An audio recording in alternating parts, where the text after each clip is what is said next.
Ka përfunduar numërimi I votave preferenciale të kandidatëve për deputet në listat e hapura për qarkun e Lezhës. Rezultatet tregojnë një përsi të dukshme të kandidatit të Partisë Demokratike Xhinxhoni, I cili ka grumbulluar 8873 vota, duke kryesuar me një diferencë të thellë jo vetëm në listën e PD-s, por edhe ndaj rivalëve të tjerë në garë. Pas tij renditen Kastriot Piroli me 5632 vota, Aleksandër Lala me 4217 vota, Edison Doçi me 2651 vota, Lindita Metaliaj me 2340 vota, Viktor Tushaj me 2002 vota dhe Melisa Vuthaj me 1835 vota, ndërsa në kampin socialist gara ka rezultuar më e ngushtë dhe konkurruese.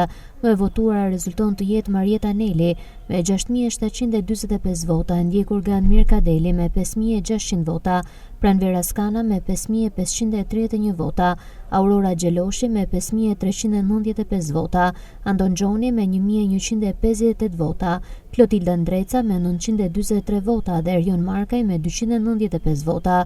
Me interes të veçantë pritet dhe numërimi I votës preferenciale të diasporës, e cila pritet të jetë vendimtare për përcaktimin e 2 deputetëve që do të plotësojnë shtatëshin e mandateve të qarkut Lezhë.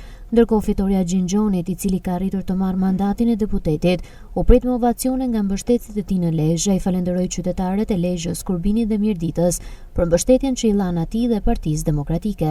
Këtë fitore e vlerësoj me një përulësi ndaj qytetarëve të Lezhës dhe votuesve të Partisë Demokratike, padyshim që e gjithë kontributi dhe puna një vjeçare më në fund dha një rezultat. Të them të drejtën, në lidhje me projeksionet e mia, në rast se zgjedhjet do ishin në ato parametra që duheshin të lira dhe të ndershme, rezultati do ishte akoma më I thellë, por padyshim këtu nuk ka rëndësi mandati im, të jemi realist.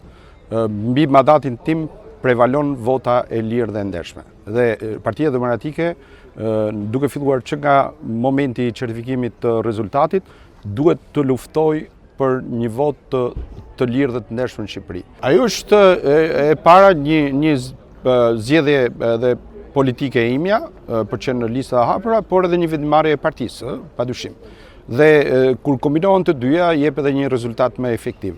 Por unë akoma nuk është certifikuar rezultati përfundimtar dhe nuk mund të them kam lënë emra para apo mbrapa.